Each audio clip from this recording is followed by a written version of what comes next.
大家好，欢迎来到学识 Plus。今天我要给大家介绍由小林弘信医生所著的《不抱期待的健康法》这本书，学习一些关于人生与身心健康的重要启示。这是一本非常适合现代人的书，特别推荐给那些在日常生活中容易感到焦虑、疲惫，希望通过调整心态，让身心重新找回平衡的人。本书的核心思想并不复杂，却极具力量。放下期待这一习以为常的心理习惯，人反而会变得更健康、更轻松，也更容易感受到幸福。如果你正处在人际关系紧张、情绪起伏大、身体状态不稳定的阶段，这本书或许能为你提供一种新的视角。今天视频的内容包括以下2个部分：第一，为什么我们总是不自觉地去期待；第二，不抱期待的生活习惯。首先是第一部分，为什么我们总是不自觉地去期待？作者指出，不期待，人会更健康；不期待，人也更容易感受到幸福。乍一听，这样的说法可能令人难以置信。毕竟，在我们的常识里，期待常常被认为是积极的、向前看的动力来源。但事实上，当期待变成对结果的执念时，它就会悄然成为身心负担。作者是一位研究自律神经超过30年的医学博士，目前仍在大学附属医院从事健康管理与临床指导工作。他从大量的研究和诊疗经验中发现，人的情绪变化与自律神经的状态密切相关，而期待正是最容易扰乱自律神经平衡的心理因素之一。自律神经负责调节我们的生命活动，由交感神经和副交感神经共同组成。当交感神经占据主导时，身体会进入应对状态，血管收缩，血流变慢，血压和心率上升，人容易感到紧张、兴奋、烦躁，甚至愤怒。而当副交感神经占优势时，血管放松，血压下降，呼吸变得平稳，身心进入放松和恢复的状态。真正理想的状态，并不是一味放松或长期紧绷，而是两者在高水平下保持平衡，交感神经和副交感神经交替作用，让血管产生有节律的收缩与扩张，使血液循环顺畅，氧气和营养能有效输送至全身，从而维持身体和情绪的稳定。然而，作者在研究中发现，当人产生强烈期待时，这种平衡很容易被打破。期待越强，自律神经的波动就越大，结果不仅体现在身体不适上，也会在人际关系中引发冲突和失望。那么期待究竟是什么呢？期待是一种在心中默默设定的假想，对方应该会这么做，事情应该朝这个方向发展，如果他能这样就好了，如果结果如我所愿，我一定会很开心。这些看似温和的想法，正是期待的本质。我们很少对陌生人或遥远世界的事情抱有强烈期待，真正让我们情绪起伏的，往往是身边最亲近的人、家人、朋友、伴侣，甚至同事。正因为关系亲密、互动频繁，我们才会不自觉地对他们投射自己的期待。我没想到他会这样。一般来说，不都是应该这么做的吗？为什么他就是不能理解我的心情？越是亲近的人，越容易承载我们的期待。但问题在于，这些期待往往并非对方主动选择的，而是我们单方面构建的剧本。我们在脑海中描绘了理想的发展方向，然后把这种愿望默默强加在对方身上。从这个角度看，期待其实是一种温柔却危险的依赖，是一种只存在于自己头脑中的幻想。一旦现实与幻想不符，失望、愤怒、悲伤便随之而来。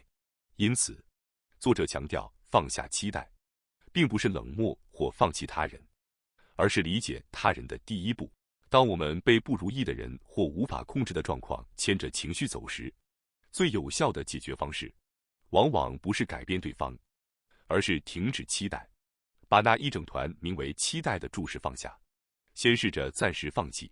当你能够做到这一点，就会发现，情绪不再被轻易牵动，人际关系变得轻松，内心也逐渐恢复平静，不再执着于事情一定要如我所愿，人生反而会变得更加自在、宽松而温柔。无论是好的意义，还是坏的意义上，我们都是一边给事物加上各种注释，一边活着的。求职时看重的条件，对朋友的期待，对结婚对象的要求，想住的房子和城市，理想的生活水准，对象因人而异，但几乎每个人心中都会有一两条这里绝对不能让步的执念。当然，这本身并不是什么坏事，为了梦想和坚持而不断努力，人也确实能在过程中成长。但是，一旦把期待这种主观的想法强加到本就与自己不同的他人身上，由此产生的结果几乎只会是负面的。请试着把你单方面描绘的理想形象干脆的、果断的放下，重新以一种平等、客观的状态去面对眼前这个人。那个让你感到烦躁、愤怒、失望的人，本来就与你完全不同。他拥有不同的成长背景、不同的经历，对事物的看法、思考方式，以及人生中所重视的优先顺序，都和你并不一样。不去期待他人，正是理解一个人的真正起点。让我们把不过度期待作为出发点吧。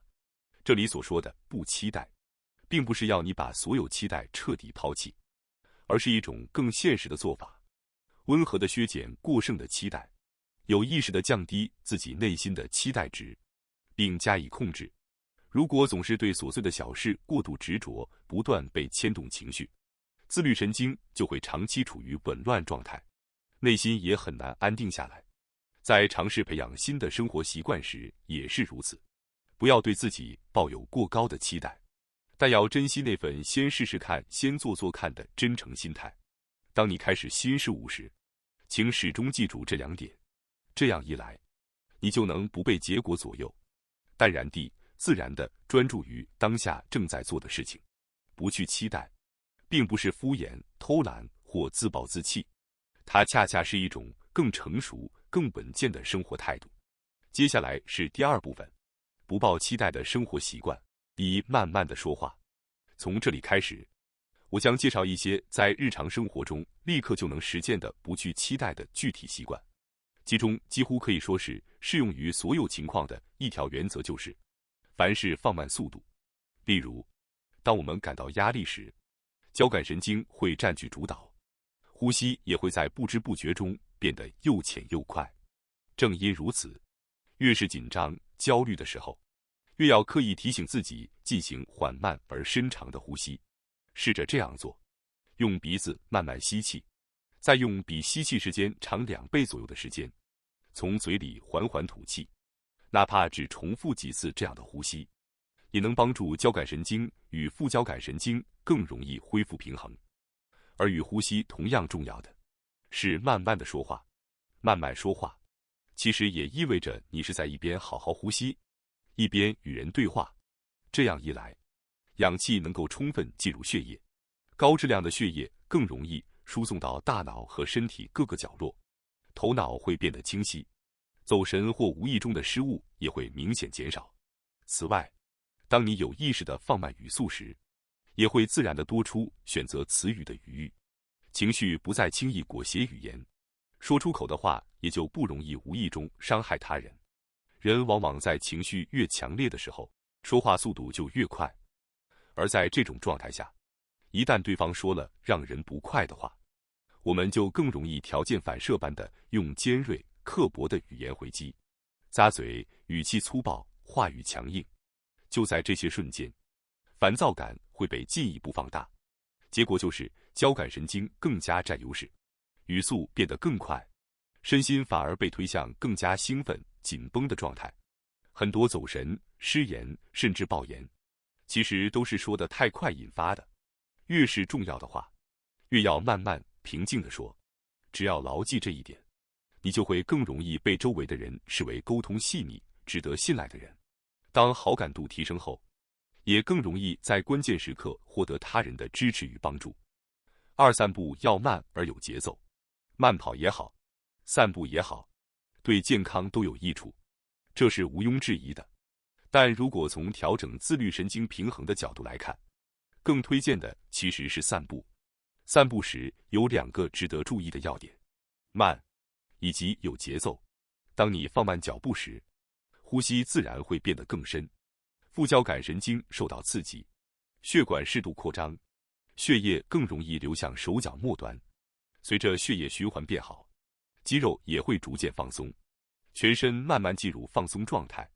如果可以，试着在散步时也关注一下呼吸，始终用鼻子吸气，再用比吸气时间长2倍左右的节奏，从口中缓缓吐出。仅仅这样做，就能让散步的健康效果进一步提升。另外，有节奏的行走也有助于提升副交感神经的活性。在放松的同时，专注力反而会被唤醒，也许就在不经意间，某个好点子、某个问题的解决方案会突然浮现。请尽量不要一边看手机一边走路，而是抬起头，看着周围的风景，慢慢地有节奏的前行。哪怕一天只有5分钟也完全没问题。有意识地为自己创造一段通过行走来刷新心情的时间吧。3、自律神经最大的敌人：入睡困难、睡眠浅。近年来，抱有这些烦恼的人明显增多。这些人身上有一个非常常见的共同点：睡前一直在看、在刷、在触碰手机。手机固然便利，但同时也是最容易扰乱自律神经平衡的最大敌人之一。尤其需要注意的是，夜晚与手机的相处方式。本来夜晚应该是交感神经逐渐下降，副交感神经增强，身心慢慢放松，自然进入睡眠状态的时间。但如果在洗澡时、饭后，仍不停刷手机、看视频、玩游戏，交感神经就会持续处于高位状态。再加上蓝光和大量信息刺激，自律神经就更容易紊乱。结果就是入睡变得困难，睡眠变浅，整体睡眠质量下降。可以说，夜间频繁查看手机，几乎在所有方面都会把自律神经推向失衡的方向。如果你觉得不看手机就会无聊的受不了，那可能正是一个信号，说明你的自律神经已经在夜晚变得容易失调了。但换个角度看，这也意味着这是一个重新调整的绝佳机会。试着做点替代的事情吧，读几页书，回顾一天，写几行简单的日记，做些轻柔的拉伸，或者配合缓慢深呼吸，静静地冥想几分钟。只要为自己留出这样安静的时间，自律神经的平衡就会慢慢温和地恢复。想要点赞，其实源于期待。手机让人放不下，很大一部分原因，或许正是因为我们在期待网络上的点赞与回应。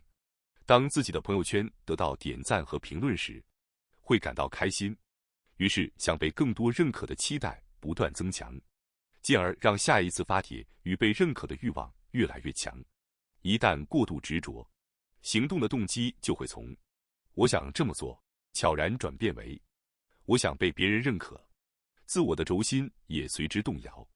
不要把全部的价值判断都交给他人的评价，请先学会自己认可自己，夸奖自己。你已经真的很努力了，怎么样呢？不对家人抱过度期待，不对朋友抱过度期待，甚至不对自己抱过度期待。当你逐渐养成不去期待的习惯，自律神经会变得平衡，身心状态也会更加稳定。先从放下期待开始吧，一切都会从那里慢慢朝着更好的方向转动起来。感谢大家收看今天的节目，如果你喜欢我们分享的内容，记得点赞、订阅并开启小铃铛通知，第一时间获取我们的更新。在下次的节目中，我们将继续为大家分享更多有益的内容。再次感谢大家的支持，我们下期再见。